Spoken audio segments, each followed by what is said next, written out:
there's only one thing I know for sure about every single organisation. You will never have enough time, money and people to do all of the things that you would ideally like to do. So you have to make choices. And at any point, you've got to be satisfied that you're doing the things that deliver the biggest bang for buck.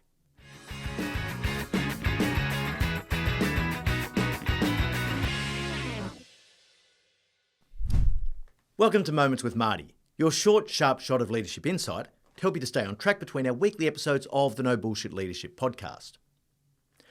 Whenever you need approval for resources or to commence a program of work, you'll first need to convince your boss that it's a good idea. As a former Chief Information Officer and Finance Executive, and of course later as a CEO, I assessed hundreds of investment proposals. And I made decisions based upon whether or not the business cases were solid, rational, and ultimately representative of the truth. When I analysed an investment proposal, I looked for it to answer a few basic questions.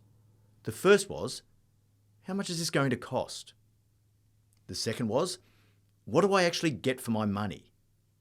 The third question was, when do I get it? The fourth was, what's likely to get in the way of achieving the stated benefits? And the fifth was, how big a hole are we in if all this turns to custard? If you were asking me for resources, your job was to convince me that the proposal was a good idea. After all, there's only one thing I know for sure about every single organisation. You will never have enough time, money and people to do all of the things that you would ideally like to do. So you have to make choices. And at any point, you've got to be satisfied that you're doing the things that deliver the biggest bang for buck.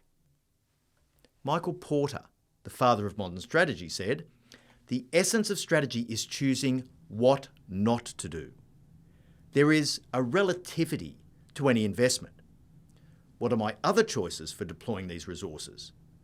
Are those choices better in relative terms than the one that's in front of me now? You're in competition for your organisation's scarce resources, which is why many companies use the term capital rationing. Your boss is much more likely to agree to support your investment proposal if it's comprehensive and well written. And when I say comprehensive, I just mean that it has to cover all the major food groups. There are 6 key areas that you're going to need to address. The first is strategic fit. The second is the financial benefits. The third is the non-financial benefits. The fourth is any assumptions you've made. The fifth is the risks.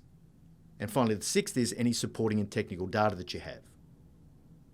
So if the investment is large, say $50 million, you might want to walk through the proposal in some detail and present a lot of data to support your request. Now that proposal could be, say, 100 pages long. But if the investment is small, say $50,000, you can probably cover it off in a couple of pages. The one critical truth you need to accept is this. If your proposal doesn't clearly demonstrate a path to delivering tangible value, then it doesn't deserve to be approved. So you want to convince your boss. Well, how do you reliably do that? In episode 126 of the No Bullshit Leadership podcast, I laid out the 10 critical factors that are likely to determine whether or not your boss is going to approve your investment proposal. Now, this includes things like being crystal clear on the value proposition, knowing your boss's motivations, and being really familiar with the language of business cases, including any financial metrics that are going to be used to assess it. If you can learn to put forward a compelling case for value creation, you'll be much more likely to get your boss to agree to your plan. And if that isn't enough, well, maybe it wasn't such a good idea after all. For more depth on this insight, have a listen to episode 126 of the No Bullshit Leadership podcast, Selling Your Proposal. We'll leave a link in the show notes.